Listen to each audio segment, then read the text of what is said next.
میٹھے میٹھے اسلامی بھائیوں، آج جو ہمارا بیان کا موضوع ہے کہ رمضان کا استقبال کیسے کیا جائے، رمضان کی پریپریشن کیسے کی جائے۔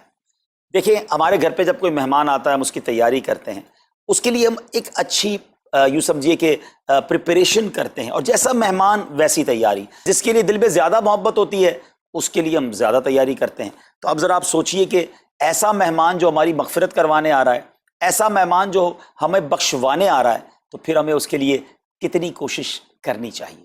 تو آج یہاں پر جو ہم حاضر ہوئے ہیں، اللہ کرے کہ ہم رمضان کا صحیح معنوں میں استقبال کرنے میں کامیاب ہو جائیں۔ رمضان اللہ کا احسان ہے۔ رمضان کی اہمیت کو سمجھنے کے لیے یہی کافی ہے کہ پیارے آقا علیہ الصلوۃ والسلام فرماتے ہیں کہ اگر میری امت کو معلوم ہوتا کہ رمضان کیا ہے تو وہ تمنا کرتے کہ سارا سال ہی رمضان ہو۔ سبحان اللہ۔ مولا علی شیر خدا کرم اللہ تعالی وجہ الکریم کا یہ قول کتنا نرالا ہے۔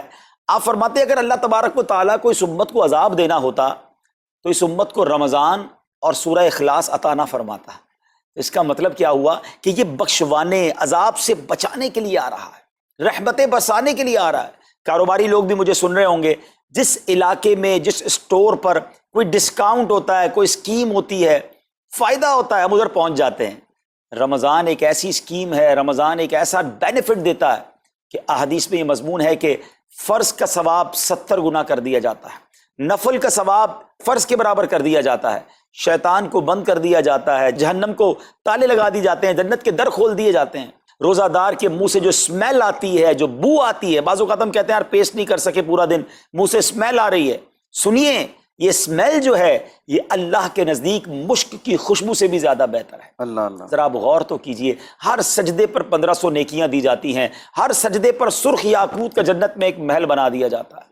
اتنی نیکیاں، پھر وہ کتنا بد نصیب ہے جو رمضان میں بھی عبادت نہ کرے، رمضان میں بھی اللہ کو راضی کرنے میں کامیاب نہ ہو۔ روزانہ افطار کے وقت 10 لاکھ گناہگار بخش دیے جائیں، اور جناب ہر جمعے کو جب رمضان میں جمعہ آئے تو ہر لمحے 10 لاکھ گناہگار بخشے جائیں، تو کروڑوں اربوں لوگوں کی بخشش گویا رمضان میں ہونی ہے۔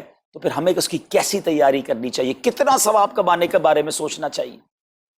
لیکن یہاں ایک اور بڑی امپورٹنٹ بات ہے، ایک تو رمضان میں نیکیاں کرنی ہے، دوسرا بڑا کام یہ کرنا ہے کہ ہمیں رمضان میں گناہوں سے بچنا ہے، کیونکہ عادتیں تو ساتھ ہی لگی ہوئی ہیں نا۔ شیطان بند ہے لیکن ہماری اپنی عادتیں، جس کی روز حرام دیکھنے کی عادت ہے، حرام سننے کی عادت ہے، حرام بولنے کی عادت ہے، ایسا تو نہیں ہوگا نا چاند آتے ہی سارے سوئچ آف ہو جائیں گے، وہ عادتیں ساتھ ہی چل رہی ہوتی ہیں۔ غور کیجئے کہ رمضان میں جو گناہ کرتا ہے نا، اس کا عذاب بھی بڑھ جاتا ہے، اس کی پنشمنٹ بھی بڑھ جاتی ہے۔ یہ ایسے ہی ہے کہ کوئی مسجد کے اندر آ کے گناہ کرے تو آپ کہیں گے نا یار خدا کا خوف کرو، مسجد میں ایسا کام کر رہے ہو۔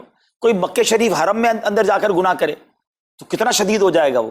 تو رمضان جب اتنا مقدس مہینہ ہے، اس میں گناہ کرنا، اس کی پنشمنٹ بھی زیادہ ہے۔ ایک بار مولا علی شیر خدا کرم اللہ تعالی وجہ الکریم نے ایک قبر والے کا حال دیکھا، اور دیکھا اس قبر والے پر عذاب ہو رہا ہے، اور وہ چلانے لگا، عرض کرنے لگا اے علی میری مدد فرمائیے، اللہ کی بارگاہ میں سفارش کیجئے۔ مولا علی شیر خدا نے ہاتھ اٹھائے کہ اے مولا اسے بخش دے۔ ارشاد ہوا اے علی اس کی سفارش نہ کریں۔ عرض کی مولا وجہ کیا ہے؟ ارشاد فرمائے رمضان کے روزے تو رکھتا تھا مگر رات گناہوں سے باز نہیں آتا۔ تو جو روزے ہی نہ رکھے، ایسے بھی لوگ ہیں جو رمضان میں روزے نہیں رکھتے۔ پلیز اس کو ایزی نہ لیں۔ ہمیں نہیں معلوم، پتہ نہیں اگلا رمضان پھر نصیب ہوگا کہ نہیں۔ پچھلے رمضان میں کتنے لوگ تھے جو ہمارے ساتھ تھے، اس رمضان میں نہیں۔ اور اللہ پہلے تو ہم یہ دعا کرتے ہیں اللہ ہمیں یہ رمضان بھی عطا کر دے۔ زندگی کا کیا بھروسہ، دنیا کی جو کیفیت آپ کے سامنے ہے کبھی بھی جا سکتے ہیں۔ تو پھر اس رمضان کو تو سمجھ لیں بس ایک موقع بنا دیں، لائف چینجنگ ایکسپیرینس بنا دیں کہ بس اس میں عبادت کرنی ہے، اس میں خوب سجدے کرنے ہیں، اس میں روزے رکھنے ہیں، اس میں تراویح پڑھنی ہے، اس میں گناہ نہیں کرنے ہیں۔ اور آئیے میں آپ کو بتاتا ہوں کہ نبی پاک صلی اللہ تعالی علیہ وسلم رمضان کیسے گزارتے تھے۔ ایک مسلمان کے لیے اس سے بہترین رول ماڈل کیا ہوگا کہ رمضان میرے آقا کیسے گزارتے۔ تو مختلف احادیث کا جو سمری ہے وہ یہ ہے کہ نبی پاک علیہ الصلوۃ والسلام عبادت میں کمر بستہ ہو جاتے، بستر پر کم تشریف لاتے۔ بی بی عائشہ فرماتی ہیں کہ نبی پاک کے چہرے کا رنگ بدل جاتا تھا، متغیر ہو جاتا۔ کیوں؟ کہ نبی پاک پر خوف خدا طاری ہوتا، آپ گر گڑاتے، آپ رات بھر التجائیں کرتے۔ میرے آقا رو رو کر دعاؤں میں رمضان گزارے، چہرے کا رنگ بدل جائے۔ اور یہاں کچھ لوگ تو وہ ہیں کہ جن کا وزن ہی بڑھ جاتا ہے رمضان میں۔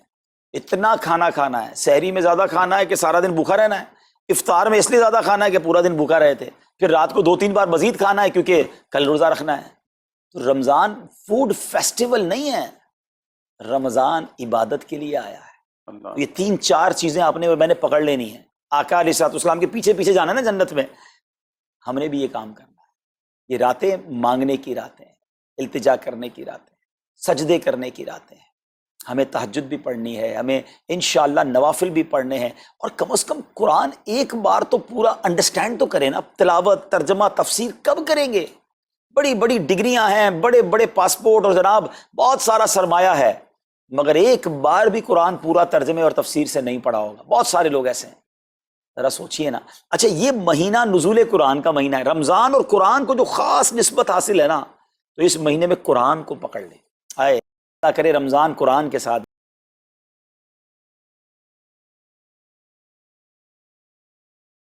جتنے عطیات بڑھیں گے انشاءاللہ مزید مدنی کام بڑھانے کا ارادہ رکھتے ہیں۔ اللہ کریم اپنی بارگاہ میں ہم سب کا جمع ہونا قبول فرمائے اور دل کھول کر خرچ کرنا نصیب فرمائے، اور اس رمضان کو ہماری مغفرت کا ذریعہ بنا دے۔ اس رمضان کو نبی پاک علیہ الصلوۃ والسلام کے نقش قدم کے مطابق چل کر گزارنے کی توفیق عطا فرمائے۔ صلو علی الحبیب صلی اللہ تعالی علی محمد صلی اللہ علیہ وسلم۔